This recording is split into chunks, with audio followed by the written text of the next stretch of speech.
Hello everybody. Thank you for coming back, and in this video I'm going to be talking to you about the structure of the HIV virus and how it replicates in helper T cells, and how HIV causes the symptoms of AIDS and why antibiotics are ineffective against viruses in general. So those are the topics that you need to know for your A-level. We'll talk about it in slightly more detail than that, and hopefully you remember that you actually looked at the structure of the HIV virus much earlier on this year when you were doing cell structure, so at the beginning of year 12. So this is already in your notes. So let's just have a think about viruses in general. So viruses are not really considered to be living organisms. So they're not in a kingdom, they're not in a domain. They are thought to have life cycles. This is because they don't really reproduce. Viruses are obligate intracellular pathogens. That means that they are always pathogenic. Viruses will always cause harm to their host organism. They are intracellular. That means they are found inside host cells, and they are obligate. They have to do that. They have to divide inside other cells because they don't have their own mechanisms for reproduction. They don't have their own subcellular structures. So let's just remind ourselves of the structure of HIV. So I just think this is a really beautiful electron micrograph image of an HIV virus that's just worth having a little look at. And here's our quite simplistic diagram of our HIV virus. So we can see that HIV essentially has its DNA. It has two single strands of RNA.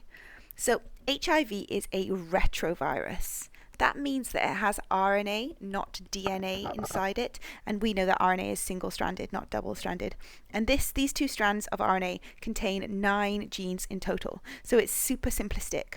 Also, in the very center of the virus, we have the enzyme reverse transcriptase. Reverse transcriptase is a really important enzyme, and what it does is once the HIV has infected a host cell, it converts RNA into DNA, and then that DNA can then bond with the host DNA. So reverse transcriptase catalyzes the production of DNA from RNA, so specifically from the viral RNA. And it contains a couple of other enzymes as well. So you don't need to know about these, but it also has an enzyme called integrase, which enables it to integrate its genetic material with the host genetic material.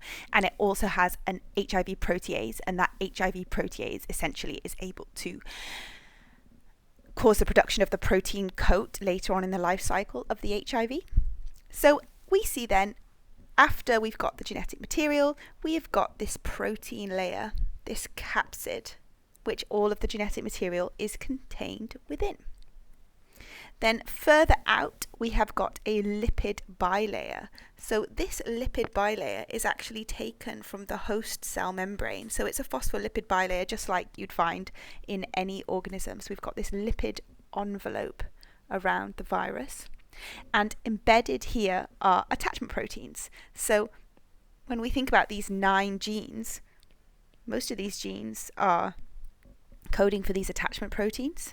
So these attachment proteins, which bind onto the outer surface of the HIV virus lipid envelope, are what then enable the HIV to bind to helper T cells, CD4 cells, and enter those CD4 cells and then replicate inside them.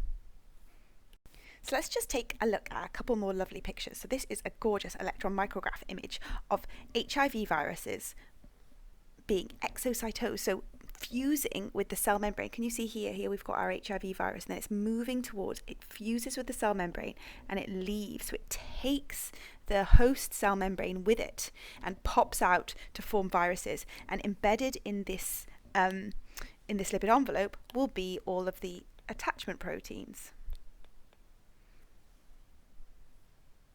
And this is a pretty amazing image as well. So here we are seeing a white blood cell, the big red thing, and then all the tiny HIV viruses popping out, and they've been coloured so you can see them separately, these little blue dots. So they pop out, they fuse with the membrane, and all of the little attachment proteins join on, and then they can go and infect other helper T cells. So let's talk through in a bit more detail the process of HIV infection and replication within helper T cells. So, the HIV enters the bloodstream, and this is really important. So, it has to cross some sort of mucous membrane to get into the bloodstream of the host. So, it can't just be on the surface of your skin, it has to be in your bloodstream. Now, a protein, and we've talked about these receptor proteins, these binding proteins. Let's just go back and have another look at the diagram. Here they are. So, when we talk about these proteins, we're talking about these GP160 attachment proteins. These glycoproteins. So these proteins on the surface of the HIV, they bind onto a CD4 protein on the surface of helper T cells. Don't stress about this. This just means they bind to a receptor. Okay, so they just bind to a receptor on the surface of the helper T cells. So these receptors are specific. They're only found on helper T cells. So perhaps somebody might be immune to HIV if they just didn't have these receptors present on their helper T cells. So now the protein capsid fuses with the cell surface membrane, and after it fuses, the RNA, because remember it's a retrovirus, and the enzymes of the HIV enter the helper T cells. So they enter the cytoplasm of the helper T cells. After they've entered the cytoplasm, the enzyme HIV reverse transcriptase, so the enzyme that we talked about earlier, converts the viral RNA into DNA. So it turns the viral RNA into DNA, and then remember, we've also got HIV DNA polymerase, converts it into a double-stranded piece of DNA. This is then picked up by the machinery of the cell itself, and it's transferred to the nucleus. Once it enters the nucleus, it's inserted into the DNA of the helper T cell, and then it's just read as though it's normal genetic information of the cell, and the cell's like, oh, here's a piece of information, what shall I do with it? What is this telling me to make? Well, sorry cell, but what it's telling you to make is HIV viruses. So this DNA is now converted back into mRNA by the enzymes of the host helper T cell. And then this mRNA is taken out via the nuclear pores. It goes to the ribosomes, and then the ribosomes use the information in the mRNA in order to produce new HIV particles. So they produce the protein capsid, they produce the enzymes, and they produce the glycoproteins that are the attachment proteins.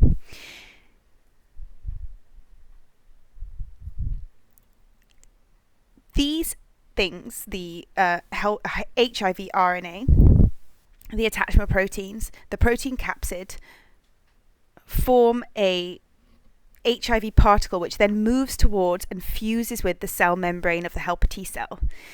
And there was that lovely image we looked at here. So when it fuses with it, it starts to pop out, and as it pops out, all the little attachment proteins, they get embedded in the lipid envelope, and the whole thing pops out and forms a mature HIV particle. And then it is ready to head off and infect a whole new helper T cell and start the whole process again. So why does this actually cause harm? Well, when the HIV viruses replicate inside the helper T cell, that helper T cell will eventually be killed by the process. So somebody with HIV starts losing helper T cells. So they have lower and lower numbers of helper T cells. So HIV infection causes massive death of T cells. This is due to lysis by budding. So lysis, splitting of the cell membrane by budding off of the HIV viral particle. In addition, cells that have been infected with HIV will start to become antigen-presenting cells. They will display HIV antigens on their surface using their MHC proteins. This will attract cytotoxic T cells, and these cytotoxic T cells will kill the helper T cells. And we already know how they do that. So they do that by releasing chemicals such as perforin that punch holes in the cell membrane of the helper T cells, causing osmotic lysis, and also through inserting enzymes like proteases and lipases and carbohydrases into the cell to cause the autolysis or the self-digestion of the cell. So we get a massive drop in the number of helper T cells. This leads to acquired immunodeficiency syndrome. So what that means is your immune system no longer works properly as the virus is attacking the cells of the immune system. And not just any cells of the immune system, but the helper T cells are the cells which coordinate the whole response. They're the ones which stimulate the B cells to undergo clonal selection and mitosis to produce plasma B cells and then produce antibodies. They're also the cells that stimulate the production of more macrophages, and they stimulate the production of cytotoxic T cells. So without this, your whole immune response just breaks down. And when you have AIDS, you are unable to respond to secondary infection. So any further pathogen that enters your system, you can't fight it. You can't produce antibodies against it. You can't kill infected cells. So an average person unaffected by HIV will have a helper T cell count of between around 800 and 1200 per millimeters cubed of blood. However, someone with AIDS, this can drop to about 200 per millimeter cubed of blood. This is a huge difference. You can no longer mount an immune response. So you will no longer be able to stimulate B cells to produce antibodies. You'll no longer be able to stimulate the mitosis of cytotoxic T cells. And vitally, you will no longer be able to produce memory cells. This means you are no longer able to coordinate any immune response to further infection. So you are now susceptible to not just infections, but you are also susceptible to cancers because remember, it is our cytotoxic T cells that really protect us from cancerous cells.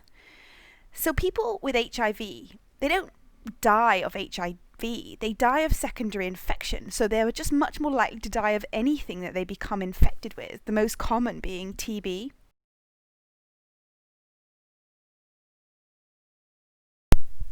So let's just take a minute to look at this map.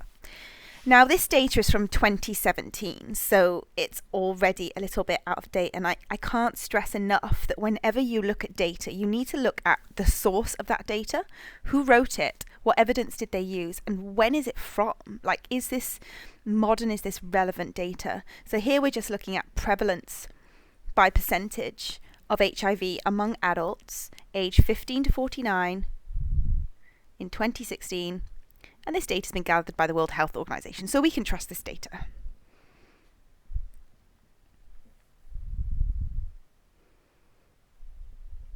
This is pretty amazing. Like 2016, the global prevalence of HIV was about 0.8% of the human population. So let's take a minute to have a look at this graph. So there are a few key things here which are interesting. So let's just look at the initial infection stage. So when you think about something like the development of HIV, at first you, as you'd expect, have basically no antibodies against HIV.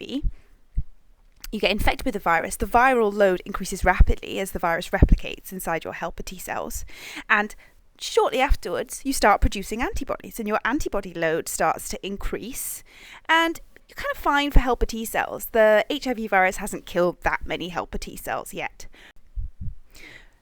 During this stage, you have often common symptoms you get with viruses. It feels a bit like having the flu. You might get a high temperature, you might get a fever, rash, sore throat, headache, upset tummy, all that sort of thing. It might just feel like an average virus, and this can last anything between 1 and 4 weeks after you've been infected with HIV. This is because your body is reacting to the HIV virus. So your immune system is trying to produce HIV antibodies. You're having a normal immune response. However, after this, you enter an asymptomatic stage. This is a really long period of time in which you've been through the acute primary infection stage and you start to feel better. And you really can have no symptoms for anything up to 10 to 15 years, depending on your age and background and general health. So at first, during the initial infection stage, the HIV was invading cells, making new viruses, and the cells were being released into the bloodstream, and this process was going on. It was triggering your immune response. But then in the second stage, the virus remains dormant. So it just exists as DNA inside the host cells. It just stays alive inside your cells, and it's not really doing anything during that stage. And then if left untreated, it would enter the disease progression stage. So in this stage, the HIV is now destroying T cells again. There are loads more free viruses. This leads to a massive decrease in T cell count. So there are fewer T cells available to activate B cells or cause the production of memory cells, and so you have this massive reduction in antibody production, and your immune system is no longer working properly. You can no longer fight infection, and at this point you are now at risk of opportunistic infections. This is where you get sick from other things, from secondary infections, not just HIV, but anything. Nowadays we have some absolutely fantastic antiretroviral drugs, which we will talk about in a little bit. So people who are HIV positive are no longer at such great risk of entering this disease progression stage. So interestingly, there was quite a long-term study done this year, well, last year, in 2020, on outcomes and life expectancy of HIV patients. And what they found was there's absolutely no difference in lifespan currently for people who initiated antiretroviral treatment, so the ART treatment with HIV, compared to people who are HIV negative, which is amazing. But the downside is that there is still a very wide gap in the number of comorbidity-free years. What that means is the number of healthy years that people are living. So essentially, people with HIV are living as long as people without HIV, as long as they have access to the drugs, but they are not living healthy lives for all those years that they are alive. So I think that's pretty interesting. So when we think about treatments for things like HIV, we don't just care about increasing life expectancy, but we also want to make sure that people are healthy as they get older. So this particular study showed that in the period between 2014 and 2016, a 21-year-old HIV positive person was predicted to be living without any health problems like chronic lung disease or chronic kidney disease or cardiovascular disease or diabetes or cancer, or a couple of other things like liver disease or hepatitis or tuberculosis, up until the age of 36, whereas their HIV negative peer on average would be expected to do so until about the age of 52. So this is a pretty wide gap that still needs to be closed. So it's not just morbidity that we need to think about when we're talking about HIV treatment. So we can see then in the disease progression stage, the number of helper T cells massively drops. So we have a massive drop in our number of helper T cells, and we've already talked about why that is. And we see a massive increase in our viral load, so a massive increase in the number of viral particles in our bloodstream. We also see that the number of antibodies produced by our body drops. This is because without the helper T cells, we can no longer trigger the B cells to differentiate and form plasmid B cells and then start producing the antibodies. So let's just take a minute to think about how HIV is transmitted.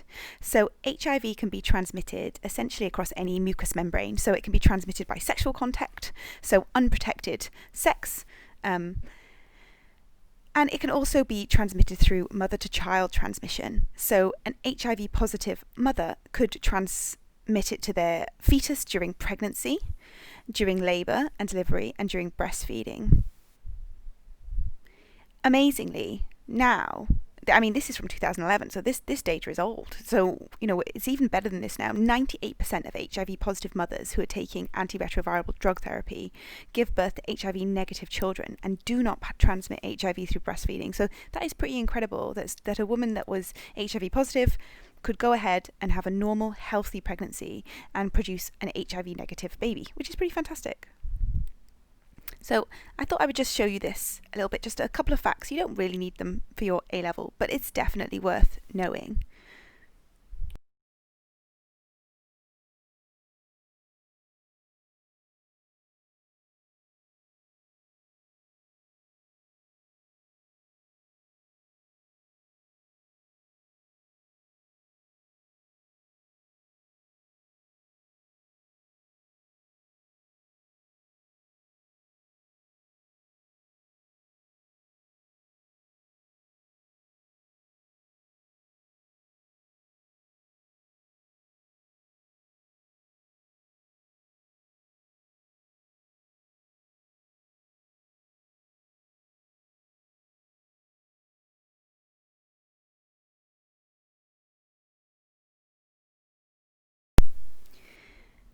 So, we cannot use antibiotics to treat HIV infection, and we know this. We can't use antibiotics to treat any viral infection. We know that antibiotics treat bacterial infections, and it's because of the way that they act. So if we think about how antibiotics work, they essentially work by targeting a particular biochemical process or structure that is present within a microorganism but not present within the host. So when we're developing antibiotics, we're looking for antibiotics that will essentially damage something that bacteria do or have but that we don't do or don't have. So for instance, some antibiotics prevent cell wall synthesis in bacteria. Well, we don't have cell walls. Great. Some antibiotics prevent protein synthesis by targeting bacterial ribosomes, and we know that bacterial ribosomes are much smaller than eukaryotic ribosomes, so that the antibiotic doesn't affect us. The antibiotic might affect cellular metabolism, but affecting enzymes only present in bacteria, not in eukaryotic cells. Or they might directly affect bacterial cell membranes in a way that wouldn't affect eukaryotic cell membranes, or basically cause the DNA to unravel. And we know that although the basic structure of DNA in prokaryotes is the same as in eukaryotes, the way it's laid out is totally different. So we trap our DNA inside the nucleus. We hold it in linear chromosomes, but we know that bacteria have their DNA free floating within their cytoplasm. And also we know that bacteria have circular chromosomes. So the way that the drug would attack bacterial DNA wouldn't affect eukaryotic DNA. But of course, we know that viruses, they don't have cell walls. We know that viruses don't do protein synthesis. We know that viruses don't do cellular metabolism. They don't have cell membranes. And although some viruses have DNA, HIV doesn't. HIV has RNA. So the current known actions of antibiotics won't have any impact on something like HIV. So in order to treat HIV, we need to use quite a different type of drug. Antiretroviral therapy, or ART, refers to any HIV treatment that uses a combination of two or more drugs. So essentially, we have a number of different drugs that we can use to treat HIV, and people who are HIV positive tend to take some concoction of those. So ART was originally developed in 1996, basically because when people were just taking one drug for HIV, it just wasn't working very well.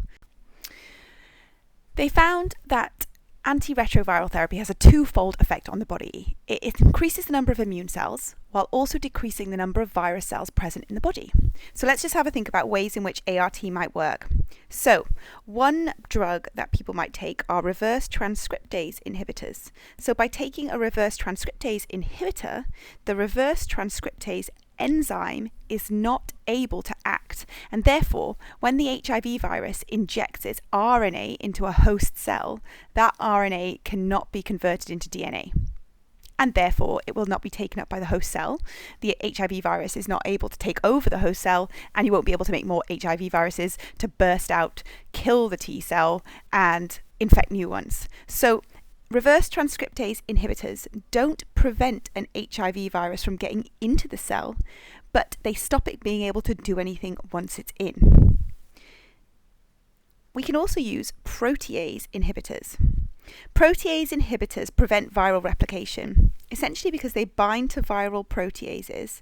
And after the mRNA has been read in your cells, you produce these big long proteins, and the proteases, the viral proteases, then snip those proteins into smaller parts so they actually function. But because I know this sounds like a complex term, blocking proteolytic cleavage, it just means stops you being able to snip the proteins into the right shape. So you then are unable to produce the viral enzymes, and you're unable to produce the attachment proteins, and so the virus is not able to form and it's not able to bud out of the cell. So these are the two main ways in which antiretroviral therapy works. So they work essentially by reducing viral load. So HIV replication is reduced. And it allows an increase in the number of CD4 cells, so the T helper cells, because you're no longer killing those T helper cells, so they can replicate. and therefore it slows down and prevents the development of the final stage of being HIV positive, which is AIDS. So why did they find that they needed to use this antiretroviral therapy? Why did they need to use more than one drug at once? Well, because as with all things, viruses mutate. Viruses mutate and they evolve. So you might have a drug that you use against HIV, but the virus might be resistant to that particular drug, and so it doesn't work. So you have a backup drug. So if one drug doesn't work, the other one does. And by constantly rotating and changing the drugs that you're exposing the HIV to, even if they become resistant to one or two of those drugs, they won't be resistant to others. So it prevents the HIV from just being resistant to the drug that you have exposed them to. So sometimes you can get asked exam questions about why HIV actually leads to death. And just remember, it's not the HIV that is going to kill you. It's the fact that you are now susceptible to other pathogens. And we talked earlier about TB. So those pathogens, they get into your body and they're able to reproduce and therefore cause disease. But it's really important, if you were to answer a question like that in an exam, that you don't just say cause disease. Like, you have to demonstrate an understanding of what that means. Like, how do pathogens cause disease? And they can cause disease by damaging your cells or tissues. And bacteria can also cause disease by releasing toxins. So it's very common for students to not put in enough detail in questions like this in order to access all the marks. So just have a think about how you might get across all those key ideas if you're answering a question like that. So there can be quite bad side effects for the treatments for HIV. So common side effects include anemia, liver toxicity, and lipodystrophy. This is just a condition where you start abnormally distributing adipose tissue or fat tissue around your body. One of the main problems is that you're taking this combination of drugs that can be quite confusing to follow. However, drug treatments have changed a lot. So in the 1990s, people were taking up to like 20 pills a day at different time intervals during the day. It was really complicated. Nowadays, people can take one pill per day, delivering multiple drugs. Like, it's totally different. Not just that. I thought I would just show you this little clip from, this is 2018. There's now the development of a new drug capsule that contains 7 days worth of HIV treatment. So this idea that it's very complicated is something that has changed a lot over time, and it's much, much less complicated and confusing now than it was 20, 30 years ago. So I think the point here is this is constantly improving. HIV treatment is extremely expensive, and obviously we are lucky enough to live in a country that has the NHS, and so we don't personally pay that cost, but the NHS still has to pay that cost. So I was looking at an article, quite interesting one actually, that was released in 2019, looking at a cross-sectional analysis of antiretroviral treatments, and how by 2033, most currently available antiretrovirals would lose market exclusivity. What that means is the patents would drop and you'd be able to use a generic drug that did exactly the same thing. And this is going to have an enormous impact on the cost of HIV treatment. So right now, the average per person lifetime HIV cost is around £400,000. But once we are able to access just the generic drugs that will do exactly the same jobs, they're just not patented, that could drop to around £70,000 to £80,000. So it makes an enormous difference. So basically, HIV management is high, but even the cost of HIV management is going to come down over the next 20 years or so. So, it's all positive. Obviously, if you lived in a country where you needed to fund your own treatment, this would be a very, very different story. It is very difficult to find a vaccine for HIV. This is partly because it has a very high mutation rate, and so it's constantly changing. When viruses change, the vaccines that we produce against them will no longer work. In addition, it's very, very difficult to study. Most vaccines are produced because we grow that virus or pathogen in animal studies like mice, for instance, in the lab. But because HIV is only found in humans, chimpanzees, and rhesus monkeys, it's much, much harder to perform that research.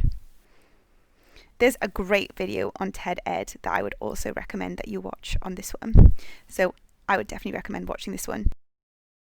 So this is a super interesting topic, and I apologise if I went slightly off course a little bit there, but just so that you know exactly the bits that you really need to know for your A-level, you need to know the structure of the HIV virus. You need to know how the HIV virus replicates once it's inside your body cells. You need to know how the HIV virus causes the symptoms of AIDS and why antibiotics are ineffective against the virus.